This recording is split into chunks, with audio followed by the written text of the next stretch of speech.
Welcome to Search for Signs. My name is Gary Willing.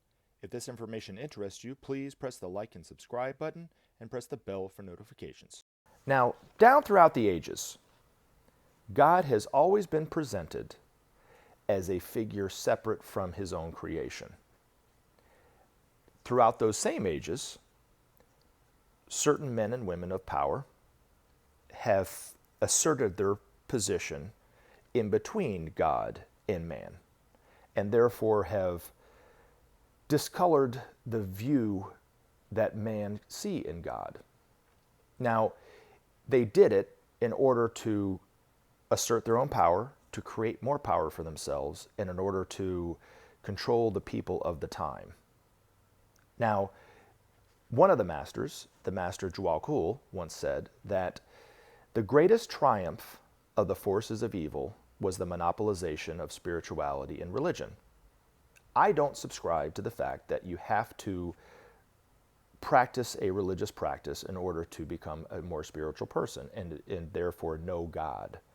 I think God can be known all throughout nature, all throughout the world, all throughout the cosmos, because there is nothing but God. God is divine, and that divinity in his creation is just as divine. Now, for those who disagree with this based on their religious views, you have no farther to look for that truth than your own scriptures, because it's actually written in the scriptures. It is misinterpreted by those men and women who find themselves within to become the liaison between God and man, speaking for God in a way that it discolors and distorts the actual truths that were written in the Bible.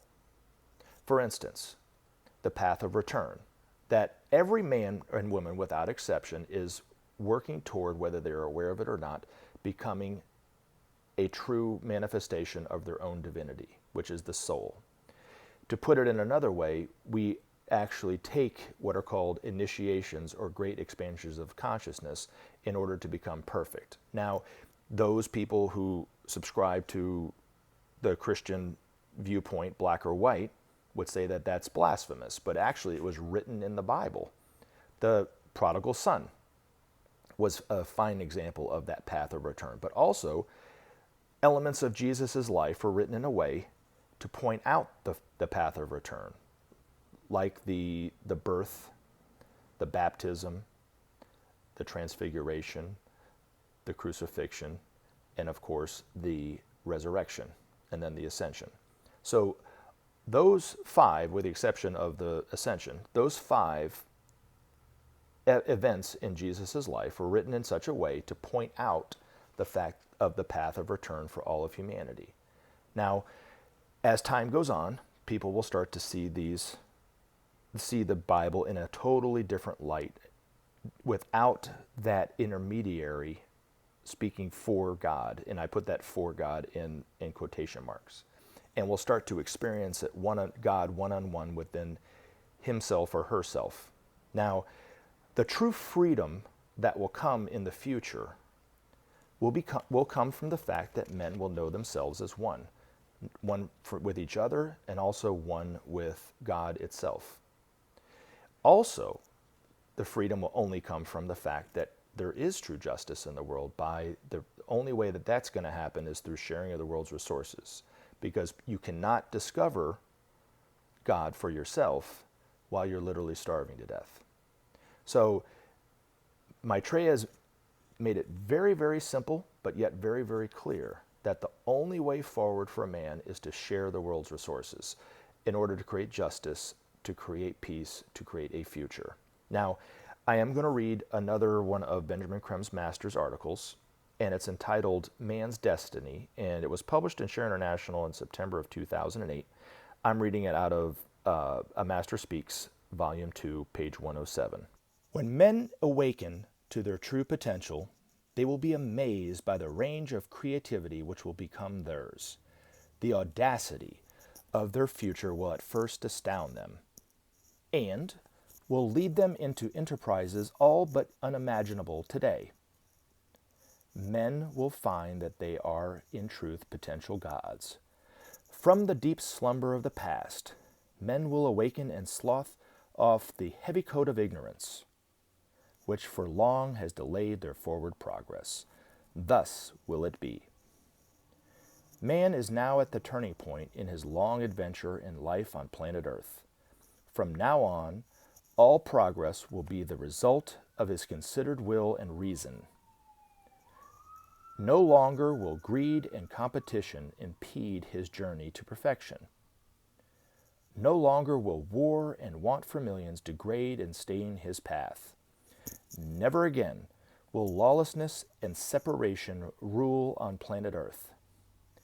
Man's foot now stands on a ladder of ascent which will take him to the very stars.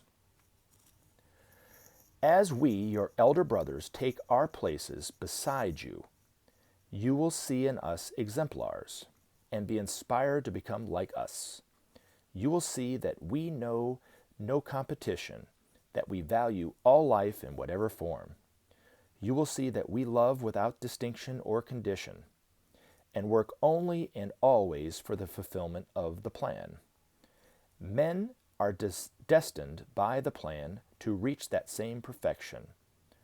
Ours is the task to show them the way. The path to such perfection is well trodden by us, and we have set in place the needed landmarks. Men must see humanity as one, brothers and sisters, sons of the one Father. Freedom and justice are essential to all, everywhere without exception, and can only be achieved by trust. Sharing alone can create that trust and set men on the path to their divinity. Men, to be happy, must live within the laws of life, of cause and effect, rebirth, harmlessness, and sacrifice. These basic laws are the ancient landmarks which protect men from self-destruction and remorse. When Maitreya steps forward into open vision, you will hear these laws again, for they form the basis of all his teaching and the basis of all life on planet Earth. The awakening of men depends on humanity grasping the import of these laws and their willingness and readiness to change. This present so-called civilization has shot its bolt, is decaying and dying, with little further to offer men than hardship and fear, and finally self-annihilation. Maitreya comes to show men that they have within themselves all that it takes to become the gods they essentially are, to show them how simple and beautiful is that way, and to inspire them to grasp and accept their destiny. Maitreya doubts not their response. Remember to take action and help SOP save our planet. Thanks for listening, and we look forward to talking to you again in future videos.